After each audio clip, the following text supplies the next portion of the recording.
ভাইবদ্ধ call আসসালামু আলাইকুম। কেন আছেন ওনারা? আশা করি বেকুন ভালো আছেন। আজকে চলে আইলাম অনর সাপ্তাহ দিয়ে রে রাঙ্গামাটি। এখন আর রাঙ্গামাটির মাঝপথত আছি। আর আল্লাহ আজি আছে আর বাইনে প্রবাসী সবুজ।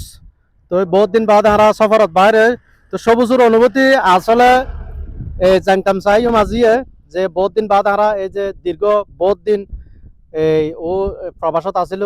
এরপরে আর হনমিককে আজ নেওয়া পারি সময়ের কারণে ও প্রবাসত থাকানোর কারণে আরও দেশনীতি ব্যস্ততার কারণে আইন নেওয়া পারি। আজ বহুত দিন বাদ আর ঘুরিবার লাইলাম। তো আর বাইনাতে আসলে কিরকম লাগে এটা যে ঘুরতে এসো আজি সাপ্তাহ দিয়ে রাঙ্গামাটি অনুভূতি কিরকম লাগে? আর তো ভালো লাগে আলহামদুলিল্লাহ। ভালো লাগে না? ভালো লাগে। তো আর আরোগ্য প্রাণপ্রিয় মানুষ। তো বাইনে এত মনে করো আর যে রাঙ্গামাটি আইলাম বহুতবার তো মল লয় আসুস, ঠিক আছে না? মল লয় ফিল লইস মরে মিস গজুস। এখন বর্তমানে তুই যে আজি আসুস তুই এখন বর্তমানে হার মিস কর? আই আর মামু রিমনের মিস করি এখন। রিমনের মিস করার তো আর রিমন ভাই এই ভিডিও যদি তুমি চ রিমনের আইও মিস করের আর বাইনে সবুজ মিস করার। তুমি যদি এই ভিডিও প অবশ্যই কি একটা কমেন্টত মিদি লিখি যাবে যে আর তোমার কি পরিমাণের মিস করির। আরোগ্য আর প্রাণপ্রিয় মানুষ যিবে আছে ইবে তো সব সময় তাকে সদে দশল লাডে একর খোঁজা এই বলে আর খোঁজা এই বলে আর খোঁজা বুঝুন না। তো কিরকম লাগে রাজিয়াতে রাঙ্গামাটি টু এই সাপ্তাহ সফরত? ইয়ানলি একটা ভালো লাগে জায়গা, ভালো লাগে জায়গা দেশে অবশ্যই ভালো লাগার কথা। খুব সুন্দর লাগে, ভালো লাগে। তো আসলে এন একখান জায়গাত মেদিতি আসলে এই মানে চতুর্পাশে অনারার ভিডিও দেখার আর এই আলামিন ভাইয়ে এই আসলে খুবই দৃষ্টিনন্দন একখান জায়গা মানে বলার বাইরে। ওনারা যদি আইন এই সাপ্তাহের মাঝপথত সাপ্তাহ দিয়ে রাস্তার সময় রাঙ্গামাটির মাঝপথত ওনারা এটা মিদি হারাইবেন। আর বিশেষ করে ইকে আইন আমিন ভাই এটা আর গো এই দিদি আছে পরিচিত ইভেন মিদি আর এই প্রায় সময় আগেও মানে চা খাই দিদির এটা আইলে আসলে বেশি ভালো লাগে।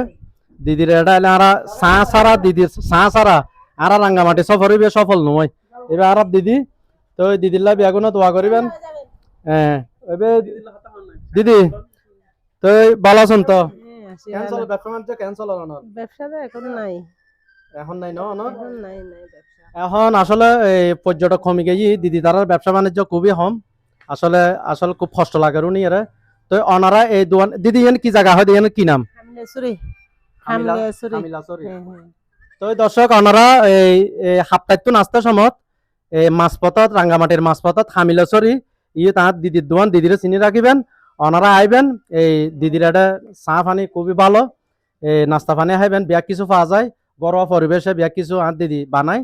তো আর সামনে বিশেষ করে এই অনর লিচুদ্দিন আইয়ের আমদ্দিন আইয়ের ওনারা বিয়া কিন দিদি দিদি আনারস সবসময় পাওয়া যাবে? আনারস লিচু হ্যাঁ পাওয়া যায়, সব সময় তো পাওয়া যায়, এই সিজনে পাওয়া যাবে আর কি। সামনে ইয়া অনর লিচু তো পাওয়া যাবে। হ্যাঁ লিচু আম পাওয়া যায়। তো ওনারা অগ্রিম হয়ে দিলাম যে দিদিরই তাইলে ওনারা ইয়া পাইবেন লিচু লিচুর দিদির একটা প্রচুর লিচু গাছ আছে। এই লিচু গাছ কিন্তু এখন তো এমনি প্রচুর লিচু গাছ একটা লিচু বাগান আছে। এই বাগানের নিদি মনে করেন এই দিদিরই নিজস্ব একটা ন্যাচারাল প্রাকৃতিক অথেন্টিক জিনিস চাইলে এই এটা আইবেন। তো আশা করি বেকুন ভালো থাকিবেন।